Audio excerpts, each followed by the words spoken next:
Hoje é segunda, 19 de janeiro, entra no ar neste momento mais um giro de notícias. Ontem o Botafogo tomou uma virada patética da equipe do Vasco da Gama e o técnico Thiago Nunes foi na entrevista coletiva repetindo tudo aquilo que acontece quando o Botafogo perde ou empata um jogo, responsabilizando as velhas situações da temporada de 2023.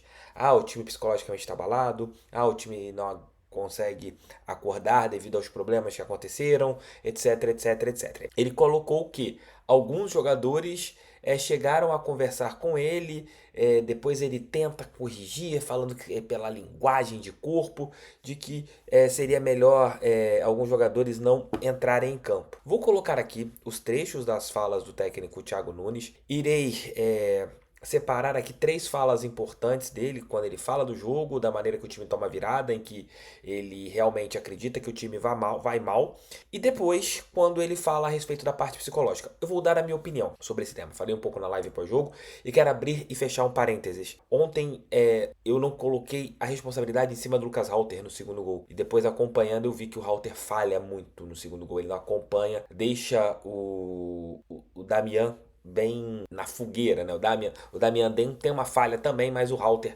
também acaba falhando no gol. Depois eu analisei aqui vendo a partida.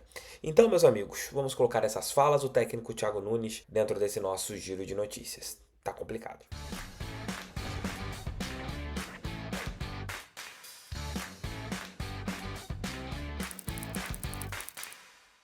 Ontem o Botafogo perdeu para o Vasco da Gama no estádio Newton Santos, mais uma derrota do Botafogo no Campeonato Carioca, e praticamente está ali dando adeus a qualquer possibilidade de uma classificação entre o G4, entre os 4 primeiros colocados no Campeonato Estadual do Rio de Janeiro. Foi uma atuação em um primeiro tempo bom, até o empate. E o próprio técnico Thiago Nunes admitiu isso na entrevista coletiva. Ele diz que, vou colocar esse trecho para vocês, a primeira parte eu quero separar aqui, em que na opinião dele, o Botafogo sucumbiu depois que toma o primeiro gol, e ele notou isso emocionalmente no intervalo, né? Que o time não tinha recebido bem o tento que tomou da equipe do Vasco da Gama. Mas cá pra nós, não dá pra você ficar mais nesta tecla de que o time não acordou, que não reagiu bem a um gol, gente. Estamos em 2024, foi o que eu falei na live pós-jogo de ontem. Uma coisa é você ficar eternamente pegando essa situação, o time não reagiu bem ao gol, o time não reagiu bem,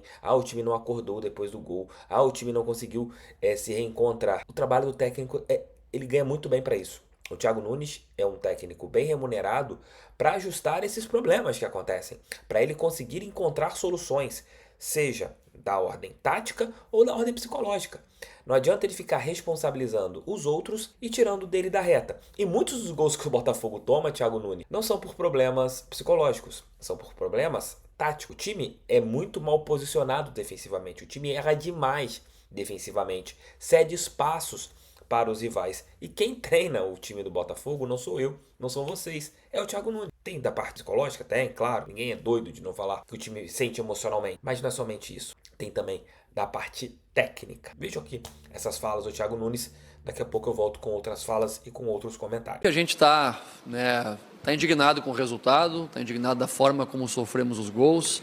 Quando eu falo a gente, é a gente mesmo, é toda a equipe, o comando técnico, são os jogadores. Porque o nosso papel é entender o porquê perde. Da mesma maneira que a gente busca entender o porquê ganha, tem que entender o porquê perdeu, a forma que sofre os gols, e principalmente entender os padrões de comportamento da equipe. Claro que é muito difícil você explicar com racionalidade 4 gols para o nosso torcedor. É um torcedor que está machucado já há bastante tempo, então você sofre uma derrota num clássico por 4 gols. É difícil você querer justificar de forma muito racional. Agora, fica evidente que a gente iniciou o jogo muito bem, controlando bem, propondo o jogo, tendo uma vantagem técnica, posicional também, a gente conseguiu colocar alguns jogadores em posições que levavam vantagem nas construções, fizemos um gol, o gol foi anulado, mantivemos a nossa equipe mentalmente forte, fizemos o gol que valeu, 1-0, tivemos uma situação ainda para fazer, quem sabe, o segundo. E a partir do empate da equipe do Vasco, a gente sente bastante emocionalmente, a gente sucumbe emocionalmente nesse momento. O vestiário, a gente estava realmente sentindo que os jogadores tinham acusado aquele momento, porque tinha uma expectativa muito alta. e você sofre com 50 segundos um revés, né, no jogo, no segundo tempo, acaba desarticulando muito a nossa equipe. Eu vejo que o primeiro, o segundo e o terceiro gol do Vasco foram gols que a gente entregou, que a gente acabou por erros, né, coletivos, por erros de posicionamento básicos, muitas vezes, né, sofrendo os gols evitáveis da maneira que a gente sofreu. O quarto acabou sendo consequência desse momento que a gente vinha vivendo. Mas o que mais me preocupa realmente é essa questão da reação, essa questão da equipe sentir o golpe, né, de sofrer um gol de empate, um jogo que estava muito controlado, e a partir daí a gente tem que buscar nossas soluções, tem que digerir o mais rápido possível essa derrota, que é dura, a gente sente isso na carne, no coração, na alma, mas ao mesmo tempo a gente tem que ter uma resposta rápida, porque nós temos um jogo já na quarta-feira contra a equipe do Aurora, na Bolívia, na altitude, e que precisamos representar o nosso torcedor de uma forma melhor, né? Você falou da semifinal do Campeonato Carioca, eu tenho certeza que a gente, né, mereceu vencer o Nova Iguaçu, mereceu vencer a Portuguesa, mereceu o empate com o Flamengo e as coisas não aconteceram. Hoje a gente não mereceu vencer, o adversário conseguiu ter um aproveitamento melhor das chances que teve. A gente contabilizava agora 5 chances do Vasco e 5 nossas, eles fizeram 4 gols, a gente fez 2. Né? Então, o resultado é um pouco mais difícil de explicar, mas de forma geral a gente tem que encontrar soluções e repassar isso de forma objetiva para os nossos atletas a partir de amanhã.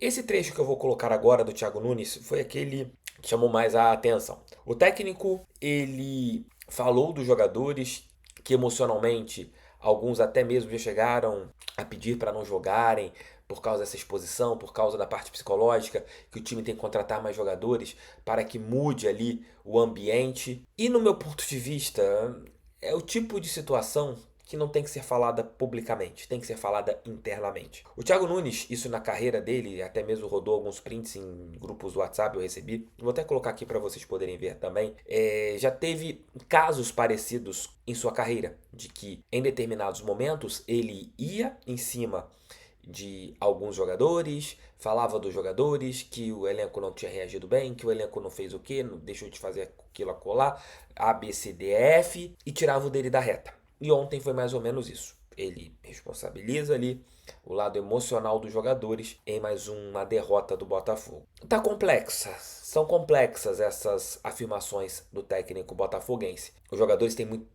têm culpa sim, são responsáveis sim pelas falhas individuais, mas o técnico também tem muita responsabilidade, né? Ele às vezes se isentando, dizendo que é um trabalho que está no começo, mas é um trabalho que está no começo, mas muito ruim.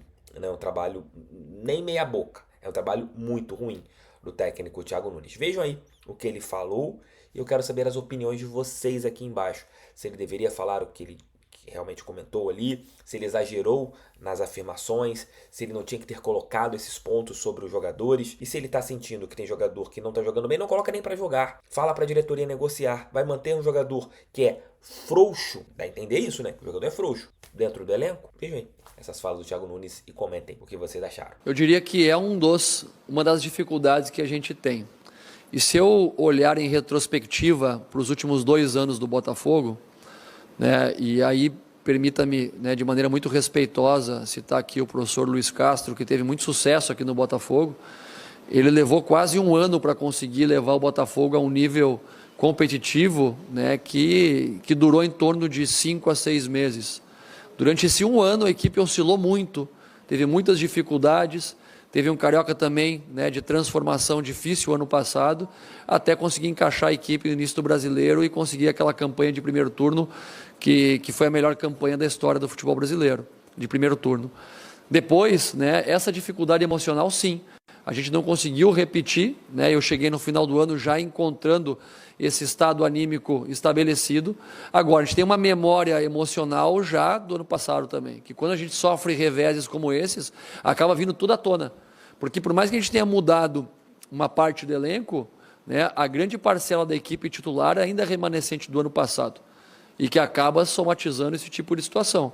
Nós vamos evoluir através como? De uma sequência de resultados positivos e também da chegada de novos jogadores para incorporar o grupo e não só a equipe titular.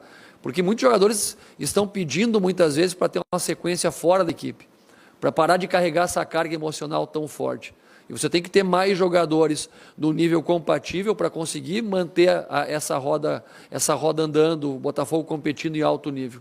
Nós ainda temos um grupo dos jogadores que estão fora, na grande maioria, muito jovem, reforços que chegaram, que infelizmente alguns sentiram lesões aí que não estávamos, né, contabilizando para o início da temporada, e que a partir desse momento a gente tem que dar o tempo necessário para que a gente possa fortalecer esse time, fortalecer o ritmo de jogo e encontrar o melhor momento, né, e essa sequência de resultados que a gente está buscando desde que chegou aqui. Tiago, boa noite. Boa Igor Siqueira, do UOL. Um esclarecimento num trecho de uma resposta anterior sua, não sei se eu entendi bem, quando você mencionava a questão de alguns jogadores estarem nessa sequência sempre expostos, né, a chuvas e trovoadas, talvez, diante desses maus resultados, se eu entendi corretamente, alguns jogadores te pediram diretamente para, professor, não me coloca ou me poupe um pouco em determinado tempo, para que não entrasse em alguns jogos. Como é que funcionou isso? Como é que você tratou? Se foi isso realmente que eu entendi dentro da sua resposta mais complexa, que estava um pouquinho anterior. Nós que somos homens do futebol, nós que somos pessoas do futebol e que estamos envolvidos há muito tempo no meio, o futebol tem códigos, né? Tem códigos, a gente tem que respeitar alguns códigos.